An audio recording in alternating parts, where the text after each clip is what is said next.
J'ai vu dans les jaunes les encouragements.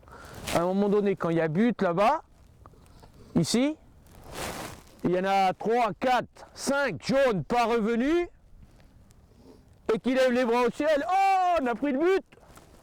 C'est quoi le deuxième thème? C'est quoi le deuxième thème après le mental? Cadrage du porteur. Vous ne les connaissez pas encore, mais ce sont peut-être les futurs espoirs du football français. En deuxième année au sein de l'Institut national du football de Clairefontaine, ils suivent tous les jours ces entraînements très techniques et depuis 2 ans, leur objectif n'a pas changé. On a un but précis ici, c'est devenir footballeur professionnel. On s'y prépare un peu plus chaque jour. Je vise le plus haut possible. L'INF Clairefontaine est probablement le meilleur centre de préformation de la Fédération française de football. Alors pour Amine, Florian et Adèle, le plan de carrière est simple. Intégrer le centre de formation d'un club professionnel à leur sortie de Clairefontaine, puis rivaliser avec les meilleurs pour espérer signer un contrat pro. Arrivé à Clairefontaine en Yvelines, ils découvrent des conditions d'entraînement optimales. Les pôles espoirs féminins et masculins bénéficient en effet des infrastructures du Centre technique national Fernand Sastre, d'une équipe d'entraîneurs expérimentés ainsi que d'un staff médical à leur écoute. Alors pour voir à quoi ressemble la vie de ces graines de champions, nous sommes partis à la rencontre de la promo 97, c'est-à-dire celle des élèves nés en 1997. C'est un projet à 3 dimensions qu'on leur propose, avec une dimension humaine d'abord, une dimension intellectuelle, une dimension sportive. Donc qui débouche sur 3 projets, un projet éducatif. Il faut que les valeurs que l'on leur transmet pendant ces 2 années leur servent, je dirais, entre guillemets, dans la vie de tous les jours. Ensuite, un projet scolaire, donc en les sensibilisant sur l'importance de la connaissance. Et puis le projet, bien sûr, le projet pédagogique sur le plan sportif, qui est aussi important. Mais c'est là où c'est difficile pour eux, c'est que c'est un projet à 3 dimensions. Pas question donc de tout miser sur le foot. Comme dans tout sport-études, leur journée commence par la scolarité. Levé à 7h, ils partent pour le collège ou le lycée de Rambouillet à 8h15, retour des cours à 15h, et là, pas le temps de souffler. C'est une seconde journée qui commence. Là, on va en réunion, après on va aller en entraînement. En entraînement, on va faire une compétition. Parce que normalement, la compétition, c'est tous les mercredis. Mais là, vu qu'on n'a pas fait cette semaine, ça va être aujourd'hui la compétition. Et oui, à chaque journée, son entraînement spécifique. Rentrée de l'école, les élèves passent par le tableau pour voir le programme foot du jour. Petite pause goûter, puis rendez-vous en réunion pour évoquer les thèmes à travailler durant la séance. Thème mental, comment gérer la frustration, thème tactique, le cadrage du porteur. Que 2 thèmes, on n'a que 2 choses à retenir dans la séance. Notre objectif sur la séance, à la fin de la séance, on doit être meilleur sur la capacité à gérer une frustration.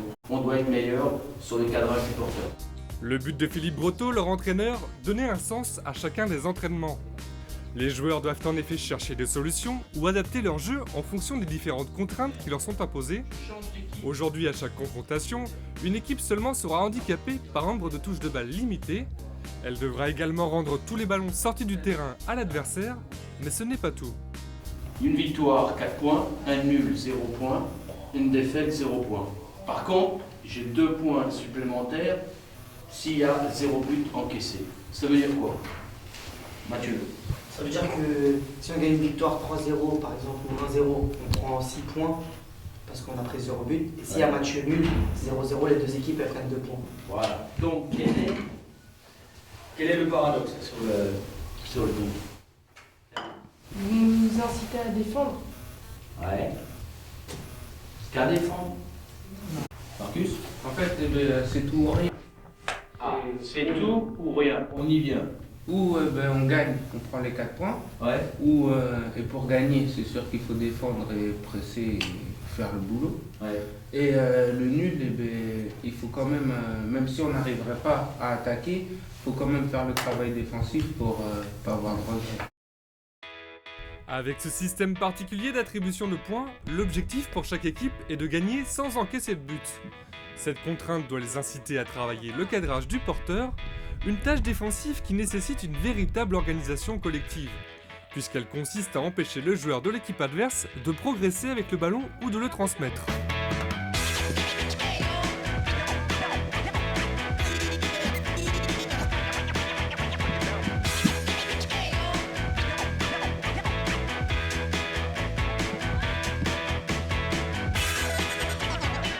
À 15 ans, le jeu reprend facilement le pas sur les considérations tactiques. Qu'est-ce qu'on peut remarquer pour l'instant sur les 3 premiers résultats qu'il y a? Tout s'est joué dans le mental. Beaucoup de buts. Alors qu'on part avec, si on a 0 but, on a 2 points à prendre. Ça veut dire que dans votre tête, comme je vous l'ai dit donc lundi en réunion, vous êtes d'abord focalisé sur le jeu et l'aspect offensif. Et on ne pourra progresser que dans la récupération, qu'à partir du moment où vous aurez l'envie de réaliser cette tâche défensive, peut-être ingrate dans le football, mais obligatoirement nécessaire. Le bilan immédiat de l'entraînement est donc plutôt mitigé. Les deux équipes se sont laissées happer par le jeu et ont eu du mal à gérer leur frustration. Mais après un premier débrief à chaud, les joueurs reviendront plus tard sur les enseignements de cette séance. Et le but, c'est qu'ils puissent gérer, et d'autant plus chez les jeunes, parce que là, ça bouillonne, ils ont envie, vous avez vu que dès qu'on l'a lâché dans le jeu, c'est qu'ils gèrent ces moments de stress pour pouvoir se concentrer sur le jeu. Parce qu'il y a tellement de facteurs qui fait qu'on ne peut plus traiter les informations, qu'on est pris sur d'autres choses. Et le bon joueur, il reste toujours concentré, voilà, il n'est pas déstabilisé alors qu'il y a 40 000 spectateurs, la pression, le résultat et tout, et lui il reste concentré sur ce qu'il a à faire, quoi. Les exigences sont élevées. L'INF souhaite préparer ses élèves le mieux possible à l'intégration du centre de formation d'un club professionnel. La partie est en effet loin d'être gagnée. Selon Gérard Prêcheur, environ 800 jeunes intègrent chaque année des centres de préformation type Clairefontaine. Si beaucoup rejoignent ensuite un club professionnel, seuls 80 à 90 réussiront à signer un contrat pro à la sortie du club de formation. Tous ne deviendront pas footballeurs professionnels. Donc, ça vient conforter notre motivation et la mienne en tant que directeur sur l'aspect, je dirais, l'aspect extrasportif, d'accorder autant d'importance à la scolarité qu'aux études, qu'au football, que l'aspect sportif. Et pour s'assurer de leur réussite scolaire, rien n'est négligé. Études surveillées tous les soirs de 20h à 22h et cours de soutien pour les élèves en difficulté. Le rythme est intensif et le changement radical pour les élèves. Ils ont seulement 13 ans quand ils entrent à Clairefontaine. Et pendant leurs 2 années de préformation, ils attendent les week-ends et les vacances scolaires pour retrouver leur famille. Au début, c'était dur. C'était un peu difficile, mais on s'adapte. Au final, on s'y fait. Là aussi, l'INF se montre particulièrement attentif au ressenti de ses promos. Donc le matin, les entraîneurs, ils doivent savoir, le responsable de la vie scolaire et surtout moi, le directeur, je dois savoir l'état des lieux tous les matins. Donc savoir, les garçons qui sont là, c'est qu'ils vont être opérationnels pour s'entraîner dans les 2 colonnes, des 2. Ceux qui ont des bobos, qui sont un peu blessés, ils doivent se mettre dans cette colonne-là.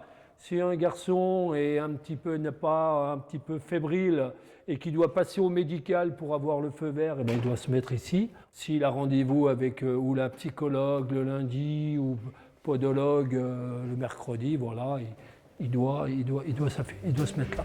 Gérard Prêcheur et les psychologues ont également mis en place une évaluation quotidienne de bien-être. Les élèves la remplissent tous les soirs pour rendre compte de leur forme et de leur morale. Les coups de blues sont parfois là, mais la bonne humeur reprend rapidement le dessus. On est des copains, ça va. Quand on a une baisse de morale, il y a les autres pour nous remettre dans le chemin, et voilà, on s'entraide. On a passé 2 ans à vivre ensemble quasiment tous les jours, donc on a créé des liens très forts, mais on va rester en contact et j'espère qu'on se reverra. Ici, les élèves sont 2 par chambre. Toutes celles de la promo sont côte à côte, alors pour eux, Clairefontaine, c'est un peu leur deuxième famille. D'ailleurs, dans le couloir avant l'entraînement, l'ambiance est plutôt conviviale. Ce soir, avec Guardiola. Mais la pression n'est jamais bien loin, ils restent tous concentrés sur leur objectif, rejoindre le centre de formation d'un club professionnel. Moi, j'ai signé à Nantes. Moi, c'est Bordeaux. Non, moi, je suis signé à Toulouse. Quand nous l'avons rencontré, Adel n'avait pas encore contracté avec un club. Tel un pro nécessitant du temps de jeu, il redoutait alors plus que tout la blessure. J'ai pas trouvé un club encore, donc faut pas que je fasse l'erreur de me blesser. Je dois me faire montrer aux clubs qui viennent nous voir à Clairefontaine, comme ils sont nombreux, et jouer le mieux possible. Les recruteurs des clubs professionnels peuvent venir à tout moment repérer des joueurs. Le plus souvent, tous finissent par trouver un centre de formation, car dans le milieu, la patte de l'INF est particulièrement recherchée.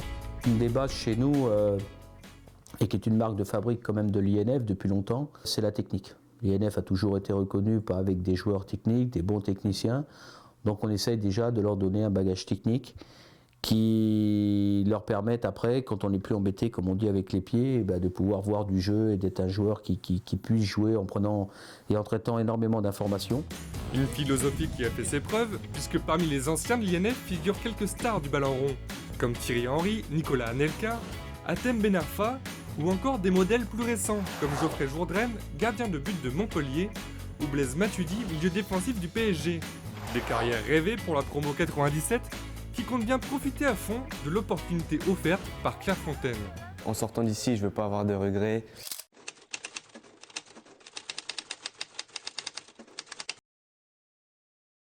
Me dire que j'aurais pu faire ci, faire ça, mais je ne l'ai pas fait, donc je me donne toujours à fond pour profiter. J'ai eu la chance de rentrer à Clairefontaine.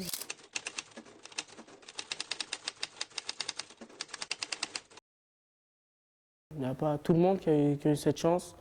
On était beaucoup. Ma mère, mes parents, ils me le répètent. Donc donne-toi à fond. C'est là qu'il faut vraiment aller à fond.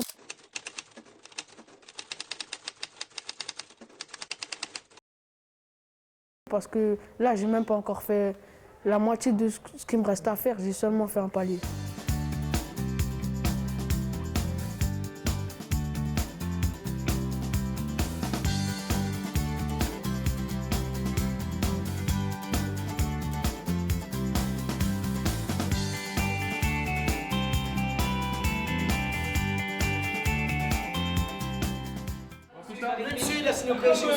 Au revoir.